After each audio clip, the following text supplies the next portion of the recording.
गजलोचन कपाविलोकनि सोच विमोचन नील तामरस दाम कामोहरि हृदय कंज मकरंद मधुवरि ज्ञात दान वरुत बलवंजन मुनि सज्जन रंजन रंजन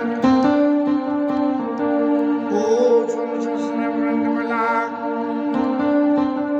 आसन संदीन्यंगा उज्ज्वल विपुल बार वैमंडित कर दूषण विराट भद पंडित राम नारी सुग्रीव रघुवर जय दशरथ कुल सुधाकर सुयश पुराण विद्युत निगमागम गावै सुरमुनि संत समागम कारुणिक बलिक मन खंडन सब विधि कुशल कौशीला वंदन कलिमल मथन नाम ममदान तुलसीदास प्रभु पाई प्रेम से मुनि नारद वन राम सुवास हृदय धरी गए जा विधिवाम बार बार बड़ मांगो हरच देव श्री रंग पद सरोजन वाहिनी भगति सदा सत्संग कामय नार प्यार जिमि लो वही प्रिय जिमि दाम तिमि रघुनाथ निरंतर ही प्रिय लागो मोहि राम अच्युतम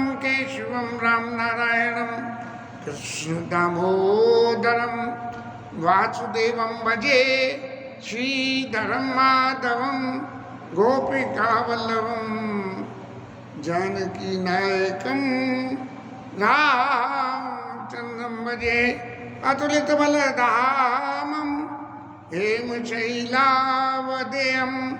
धनुजवन कृशानम ज्ञानिनामग्रगण्यं सकल गुण निधानम मानराणामधीशं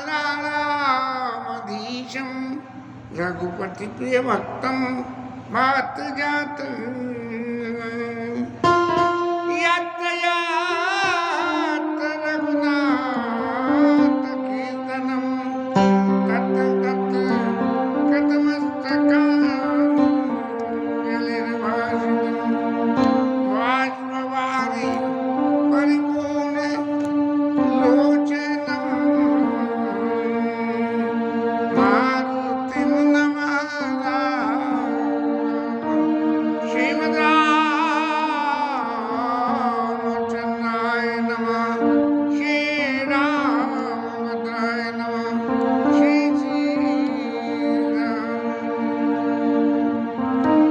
रघुपति कर संदेश अब सुन जननी दरिदीर अस कई कपि गद गद भयउ बड़े बेलो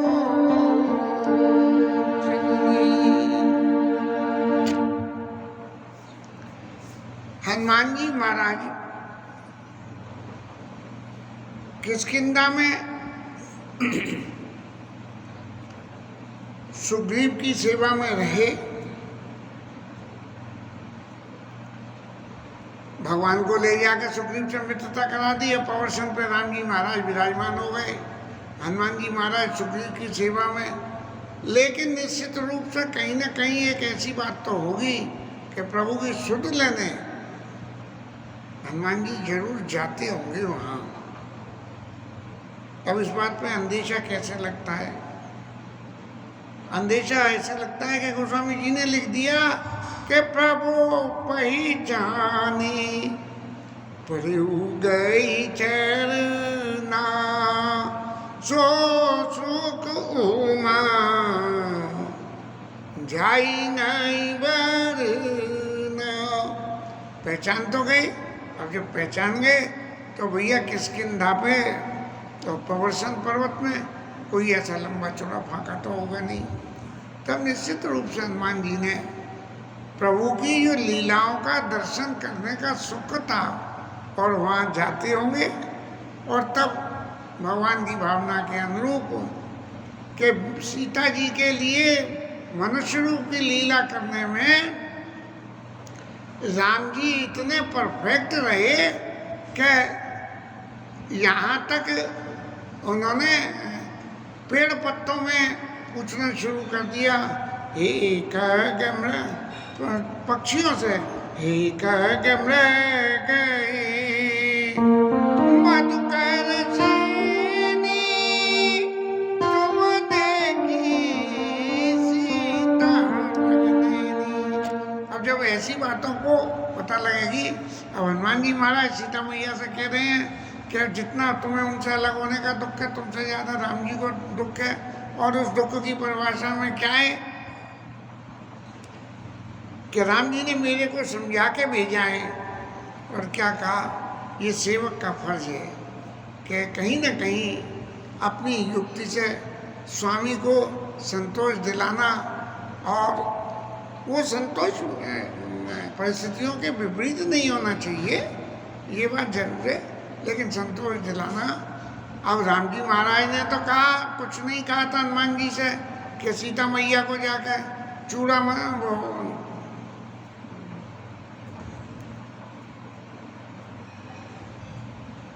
क्या है करे मुद्द का दीन जन जानी। हनुमान जी महाराज को मुद्द दीन राम तुमको सैतानी, ये पहचान के लिए मुद्रिका दे दी थी राम जी ने। तब हनुमान जी महाराज ने कही कि भाई अब सीता मैया के दुख को बांटने के लिए क्या करो, किसी दुखी व्यक्ति का दुख बांटना हो तो उससे ज़्यादा दुखी व्यक्ति का चरित्र सुनाने लगो, तो उसे लगता है कि मेरे पास तो इतना ही दुख है लेकिन दूसरे के पास ज़्यादा है। तो ऐसे इन्हीं अलंकारों से युक्त हनुमान जी महाराज कहे राम वियोग तब सीता मोको सकल भय विपरीता। सारी मेरी अनुकूलता प्रतिकूलता में बदल गई है सीता मैया। हनुमान जी ने ऐसी बात कही। अब पर ब्रह्म परमेश्वर को अनुकूलता और प्रतिकूलता का कोई फर्क ही नहीं पड़ता है, लेकिन लीला रूप में होने की वजह से भगवान को ये कहनी पड़ी। और यहाँ तक कह दिया कि लाल लाल पत्ते भी, उधर सीता मैया भी कह रही है कि दे नूतन किसले अनल समाना दे अग्नि जनि करस निदाना। हनुमान जी महाराज ने वो बात सुन ली और सुन के उन्होंने राम जी के संग में जोड़ दी।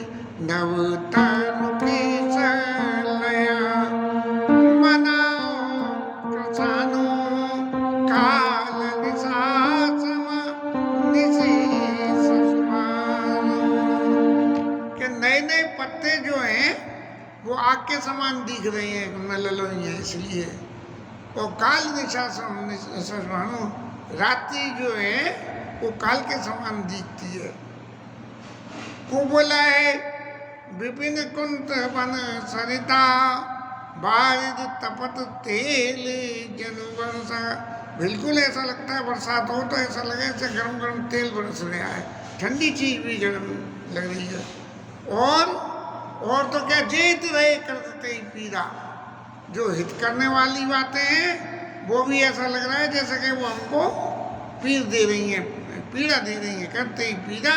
और उड़ग जेत रहे करते ही पीड़ा उड़ग स्वास्थ्य त्रिविध समीरा। शीतल मंद और सुरभि जो वायु है वो भी सांप के फुंकार की जैसी लग रही है। अब यहाँ तो गोस्वामी जी महाराज ने जो वर्णन करने में लिखा है वो वास्तव में वियोग की परिसीमा से परे हो गया। और एक बात और कह दी राम जी महाराज ने कि भाई मैं अब अपने दुख की बात किससे कहूँ, क्यों कि कहे उठे कुछ दुख गति होई काई कहो यह जान न कोई। किसी से कहने से दुख घट तो जाता है, लेकिन मैं कहूँ कौन से। अब कहने लायक बात तो ये है कि लक्ष्मण जी आपकी तकलीफ को जानते हैं अच्छी तरह से, अपने मन की पीड़ा को आप कह सकते हैं, लेकिन ये हनुमान जी महाराज ने अपनी तरफ से अलंकार जोड़े हैं। इसलिए तत्व प्रेम कर मम और तोरा जान प्रिया एक मन मोरा सोर मन सदा रह तो पाई जान प्रीत इतने वहीं। इतना कह के हनुमान जी महाराज ने कही कि मेरा मन हर वक्त तुम्हारे पास रहता है, बस इतने में ही प्रीति की भावना समझ लो। और अपने मन में कोई भी विपरीत विचार न करो, क्योंकि सीता मैया कह रही है कि मास दिवस में नाथ न आवा तो अपने मोह जियत नहीं पावा। ऐसा कि उधर राक्षस ने कह दिए, रावण ने कह दिए, कहो रावण ने कह दी कि यदि 1 महीने में कहना नहीं माना तो मैं मारा काढ़ कपाना। तो इस तरह से जो है हनुमान जी ने जब ये वर्णन करा और सीता मैया को ये लगा कि राम जी बहुत दुखी है ना, तब जो है हनुमान जी महाराज ने इन सारे दुखों की बात कहने के बाद एक बात कही, और पति प्रभुताई सुनि मम बचन तजौ कराई। हे माता, भगवान राम के प्रताप प्रभाव को अपने ध्यान में उतारिए और आप जो अपनी कल्पना से, अपनी कायरता की वजह से जो सोच रहे समझ रहे उसको छोड़ दीजिए। निशिचर निकर पतंग समान रघुपति मान कृसान जननी दय दीन धरी जरे निशाच। राम जी महाराज तो जो है निश्चय निकर पतंग सम, पतंगों की तरह है, और राम जी महाराज जो है आग के समान है, और पतंगों का काम आग में जलना है, तो ऐसे राक्षस जल जाएंगे। इसलिए आप अपने हृदय में धैर्य धारण करिए और धैर्य धारण करके क्या राक्षसों को मरा हुआ समझिए। एक बात और रह गई,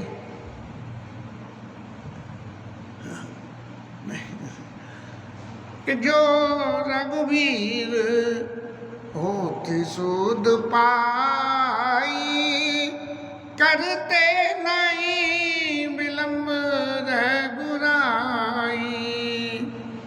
अब नहीं, ये तो बातों की बातें हो गई इतनी सारी कि भाई धीरे देने की हो गई, लेकिन माता आप ये भी तो पूछ सकती हो। हाँ, ये चौथी 5वीं दफे जननी हृदय धरी, ये जननी शब्द मात शब्द ये 5वीं दफे आ गया है यहाँ। और तब जो है अब तक भी हनुमान जी माता जननी और सब बातें कहते थे, लेकिन सीता मैया ने अभी हनुमान जी को संबोधन में तात के अलावा दूसरा शब्द इस्तेमाल नहीं किया है। तो जो रघुवीर हो पाई करते नहीं विलंब रघुराई, राम जी महाराज जो देर नहीं करते, और जब भगवान राम के बाण रूपी सूर्य उदय होगा तब राक्षस रूपी अंधेरा कहाँ टिकेगा।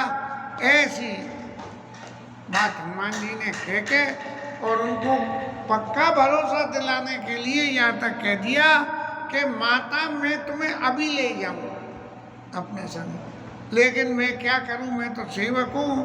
और भगवान ने ये नहीं कहा था कि तुम सीता मैया को उठा के ले आना, मैं तो हाल उठा के आपको यहाँ से ले जाऊँ। जैसे जिस आदमी ने राम जी और लक्ष्मण जी दोनों को उठा लिया, तो वो आदमी जो है सीता मैया को क्यों नहीं ले जाएगा उठा के। लेकिन भगवान ने आज्ञा नहीं दी है, इसलिए मैं नहीं ले जाऊँगा। अतः हे मैया, आप कुछ दिन हृदय में धैर्य धारण करिए और भगवान बंदरों के साथ में आएंगे और राक्षसों को मारेंगे और तुम्हें ले जाएंगे। जब सीता मैया ने हनुमान जी की इतनी बात सुनी तो सुन के थोड़ा सा मन में हुआ कि कहीं ये हनुमान जी महाराज मेरे को रिझाने के लिए कोई वैसी बात तो नहीं कर रहे हैं। तो उन्होंने प्रश्न में पूछ लिया, हे सूत कपीसवा तुम्हारी समाना जातु दानती भट बलवाना। हनुमान, सब बंदर तो तुम्हारे समान छोटे छोटे हैं, क्योंकि हनुमान जी ने तो छोटा रूप भी लिया था। कनक मुद्राकार शरीर वाला रूप तो अभी जो है माता को दिखाया ही नहीं, आप दिखाएंगे तो। और जो जातुदान राक्षस तो जो है बड़े बड़े हैं, तो फिर कैसे होगा। मोरे दे परम संदेहा और सुने कभी प्रगट की न निज दिया। मेरे मन में संदेह हनुमान जी महाराज ने तुरंत अपना जो है कनक बूधराकार शरीरा समर भयंकर अति बलवीरा। महाराज इतना बड़ा रूप दिखा दिया। अब चूंकि रात का टाइम था और किसी को कुछ पता नहीं थी, तो हनुमान जी महाराज ने अपना रूप दिखाया। तब सीता मैया को भरोसा हो गया और जैसे ही रूप का एक क्षणिक दर्शन करा के और तुरंत जाके जो है फिर भयो तो लग रूप तुरंत था। और फिर उन्होंने कहा कि देखो माता, आप अगर ये समझ रही हो कि ये इतना बड़ा भयंकर रूप मेरा है, बोले मेरा नहीं है। फिर कहा सुनो माता, शाखा मृग नहीं बल बुद्धि विशाल, प्रभु प्रताप ते गरुड़ई खाई परम लगो ब्याल। अब ये जो है 5वीं 6ठी दफे हो गई। हे माता, बंदर के कोई अक्ल नहीं होती, कोई लंबी चौड़ी अक्ल नहीं होती, लेकिन भगवान का प्रताप ऐसा होता है कि उसकी वजह से सब कुछ उसके पास संसाधन आ जाता है। तो जो इतने बड़े अपने शरीर का दर्शन करा है ना, ये मेरा नहीं है, ये भगवान का। ये जब सीता मैया ने कही कि ये किसी भी गुण को अपना गुण मानने के लिए हनुमान तैयार नहीं है, तो मन संतोष सुनत कपिवानी भगति प्रताप तेज बलशानी। तब जो है उन्होंने देखा कि ये सब तरह से इनको भरोसा राम जी का ही है, तब उनको आशीर्वाद दिया। और फिर आशीष दीन राम प्रिय जाना। और फिर तात शब्द इस्तेमाल किया कि हो तात बलशील निधाना, हे तात आप बल और शील के निधान हो। अब जब इतना करा, ये आशीर्वाद दिया, तब हनुमान जी महाराज के चेहरे के मुख के भाव को देखते हुए सीता मैया के मुख से अनायास अपने मुंह से अजर हमारा गुना निधि सुत हो, यह शब्द सुत प्रयोग कर दिया। अजर हमारा गुना निधि सुत हो और करऊ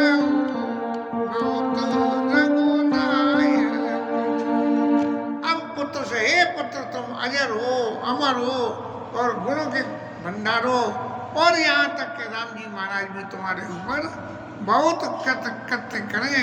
और ऐसा जब हनुमान जी महाराज ने सुना कि उधर तो राम जी महाराज पुत्रवत व्यवहार कर रहे हैं और इधर सीता मैया ने पुत्र रूप में स्वीकार कर लिया, तब हनुमान जी महाराज के मन में क्या हुआ कि बार बार नाई श्रीपद सीसा बोला बचन जोर कृत की सा।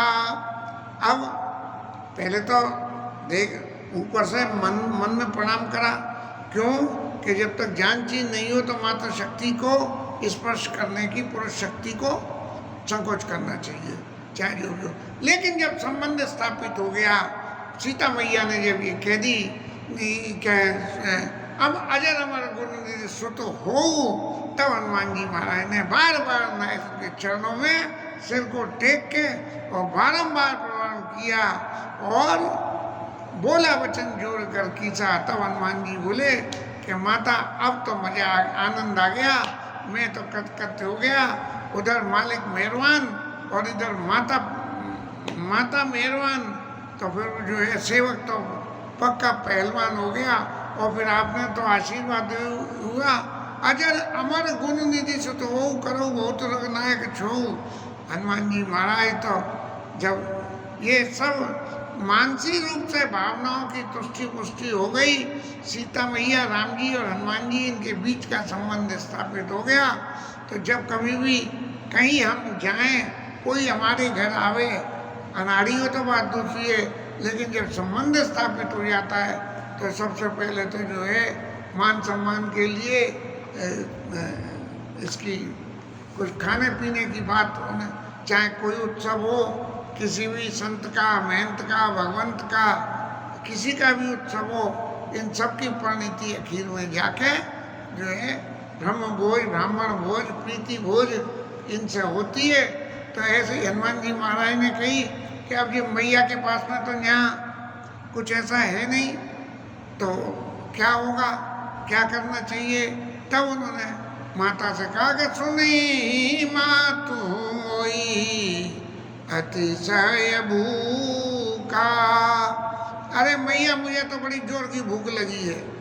कैसे लगी है कि लागी देखी सुंदर फल रूखा। ये जो पेड़ों पे बड़े बड़े जो फल लग रहे हैं ना, इन्हें देख के मुझे भूख लगी आई। वैसे तो आपने जो आशीर्वाद दे दिया, उस आशीर्वाद से सब कुछ तुष्टि पुष्टि क्षुधा निवृत्ति सब कुछ हो गई, लेकिन इन फलों को देख के फिर दोबारा भूख लगी आई। अतः सुन, अब सीता मैया ने जब ये हनुमान जी ने कही कि फलों को देख के भूख लग रही है, तब सीता मैया ने कही कि सुन सुन, अब वही पुत्रवत श्रेय पैदा हो गया। तो ममता जगी आई और जगात की तुरंत क्या सुन सुन करें विपिन अखबारी परम सुमट नीचर भारी। ये बड़े बड़े राक्षस जो है वो करें, हालांकि अपना कनक मुद्रा का शरीरा का दर्शन करा दिया, लेकिन फिर भी जब पुत्र चाहे कितना ही बड़ा हो जाए माता के लिए तो पुत्र पुत्र ही रहता है। तो इसलिए फिर मन में संदेह पैदा हुआ और फिर उन्होंने कही सुन सुन करें विपिन अखबारी परम सुमट नीचर भारी। तब हनुमान जी महाराज ने कहा कि तिन कर भय माता मोई नहीं, जो तुम सुख मानो मनमाई। अरे माता जी, मेरे को उनका तो डर बिल्कुल भी नहीं है। क्यों नहीं है कि आपने मेरा स्वरूप तो वो देख ही लिया ना, और राम जी की कृपा, और फिर उसके आपने कृपा करके कह दी कि अजर अमर गुरु निधि से तो हो। जब आपने इतना आशीर्वाद दे दिया तो मुझे क्या डरने की जरूरत है। इसलिए आप यदि आज्ञा दो तो मैं खा लूँ। तब सीता मैया ने ये कहा कि बुद्धि बल निपुण कपि जानकी जाओ, रघुपति चरण हृदय धरि तात मधुर फल गाओ। एक बात ध्यान रखना, क्या तुम सब तरह से सक्षम हो, सब कुछ है, लेकिन फिर भी जब फल खाने जाओ ना तो रघुपति चरण हृदय धरि, भगवान के चरणों का हृदय में ध्यान करके और इन फलों को खाना, जिससे यदि कोई अनिष्ट होने वाली भी गुंजाइश बन रही होगी तो वो भी नहीं चलेगी होगी। और इस तरह से हनुमान जी महाराज ने जो है वहाँ फल खाना शुरू करा। बंदर की सबसे बड़ी खूबी ये है कि खाने को कुछ भी मिल जाए बिगाड़ने को और चाहिए सब में। इसलिए फल तो खाए और पेड़ और तोड़े। यहाँ भी हमारे यहाँ भी खूब आते हैं और हम देखते हैं कि किसी भी पेड़ में से खाते हैं तो पहले खा लेंगे और फिर अगर उन्हें अनुकूल नहीं लगा खाया हुआ तो पेड़ को और तोड़ेंगे। तो ये फल खा इसी तरह तोड़ने लगा और पेड़ों को तो जब पेड़ों को तोड़े तो आवाज़ हो गई, इतनी बड़ी वाटिका में चल रही चल। हनुमान जी महाराज को तोड़ने में कितनी देर लगी, तो उन्होंने चल रही जो तोड़े तो वो आए, देखा कौन है, एक छोटा सा बंदर इतने बड़े बड़े पेड़ तोड़ रहे आए। तब उन्होंने जो है घबरा के ताब बट रखवारे कछु मारे सी कछु जाई पुकारे। कुछ को तो पकड़ के राम राम कर दी उनकी, और कुछों ने गई रावण के पास में और जाके उनको खबर दी रावण महाराज को कि कुछ लोगों को उसने पेड़ तोड़े और कुछ रक्षक मर्द में ही मारे, मसल के मार दिए उनको। ऐसे नहीं कि चांटा झपटा मारा हो, मसल के चटनी बना दी। अब रावण ने उसके इनसे बचने के लिए जो राक्षसों को भेजा और हनुमान जी महाराज ने उन सब राक्षसों को ठिकाने लगा दिया। और उन जो बच गए उनमें से, भाग गए थे जो मैदान में से, उन्होंने रावण ने दोबारा के पास जाके दोबारा अप्रोच करी और उन्होंने अपने पुत्र अक्षय कुमार को भेजा और कहा कि जाओ चला संग ले सुबह टपारा, और अपने संग बड़े बड़े मोटे मोटे पहलवान लेके जाओ। और उसको देखते ही हनुमान जी महाराज ने एक पेड़ उठा के फेंका और अक्षय कुमार तो 100% खे हो गया। और फिर बचे हुए बंदरों को कछु मारे सी, कछु मरदे सी, कछु मिले सी धरी धूल, कुछ को तो मारा, कुछ को मसला और कुछ को धरती में डाल के रगड़ दिया। एक सीन मैंने कहाँ देखा था, एक सांप ने बंदर को पकड़ लिया, उसके पेट पे लपड़ गया सांप।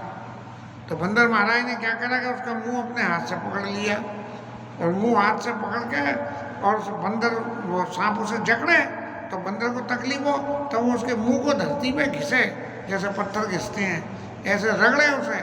और रगड़ के फिर देखे कि जी अभी तक जिंदा है क्या। तो उसे पता कैसे लगे बंदर को, पास की नजर कमजोर, तो वो कैसे दिखे, तो उसके मुंह को न्यों अपने कान के पास लगा के उसे बंदर की जीभ की लप लप को सुने, क्योंकि बंदर सुनने में बड़ा तेज होता है, देखने में कमजोर होता है आंखों से, लेकिन सुनने में बहुत तेज होता है।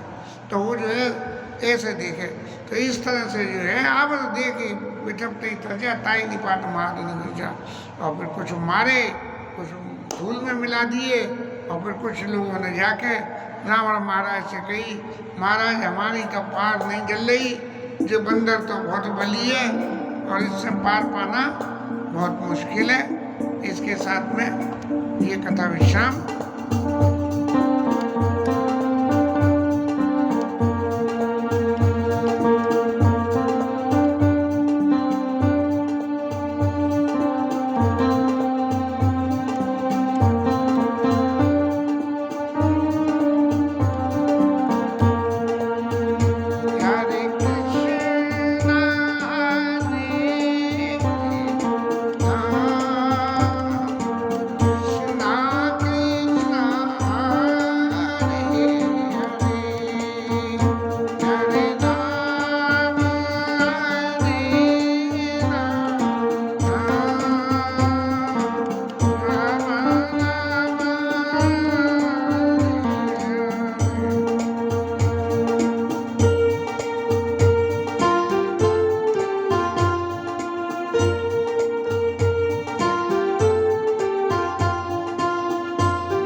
श्री राधा रानी जय जय श्री राम।